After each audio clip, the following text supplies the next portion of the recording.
భద్రాద్రి కొత్తగూడెం జిల్లాలో నిన్న ఘోర రోడ్డు ప్రమాదం జరిగింది.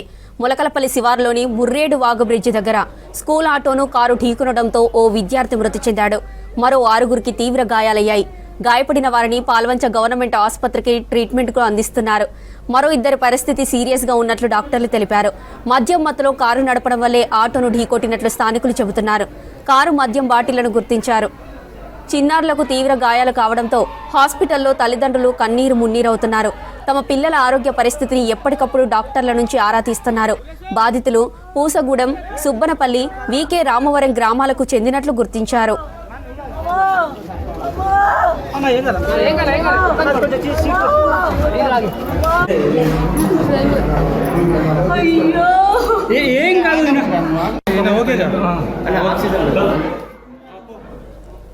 యాక్సిడెంట్ విషయం తెలుసుకున్న ఎమ్మెల్యే కూనంనేని సాంబశివరావు పాల్వంచ హాస్పిటల్లో విద్యార్థులను పరామర్శించారు. మెరుగైన సేవలు అందించాలని డాక్టర్లకు సూచించారు.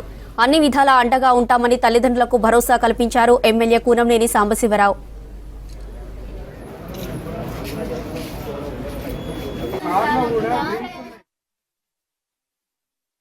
ఆ స్కూల్లో సెలవు ఇచ్చుంటే బాగుండేదేమో. స్కూల్స్కి సెలవు ఇవ్వకపోవటం కూడా ఒక తప్పుగానే నేను భావిస్తున్నా. ఈ నిమజ్జనాన్ని పురస్కరించుకుని ఈ మందు తాగటం, ఆ విధంగా నిర్లక్ష్యంతో కార్లు నడిపేవాళ్ళని, మోటార్ సైకిల్ నడిపేవాళ్ళని చూస్తా ఉన్నాం. ఆ క్రమంలోనే అటు దమ్మపేట నుంచి ఒక వ్యక్తి కారులో కూడా మందు బాటిల్స్ కూడా ఉన్నాయని చెప్పి పోలీస్ అధికారులు చెప్తున్నారు, ఇతరులు చెప్తున్నారు. ఎదురు వెళ్ళేటువంటి చిన్నపిల్లలను తీసుకుని కూసుకొని వెళ్ళేటువంటి ఆటోని ఆ కారు కొట్టడం వలన ఆ బాబు స్పాట్లో చనిపోయాడు.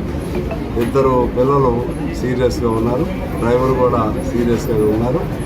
మరి ఇటువంటి ఆపత్కాలంలో ప్రభుత్వం తిరిగి పోయిన ప్రాణం తీసుకురాకపోయినా ఆ తల్లిదండ్రులకు మనోధైర్యం కలిగే విధంగా ఇతర సహాయం, రిలీఫ్ ఇవ్వాల్సినటువంటి బాధ్యత ప్రభుత్వంగా తీసుకోవాలని నేను కోరుతా ఉన్నాను.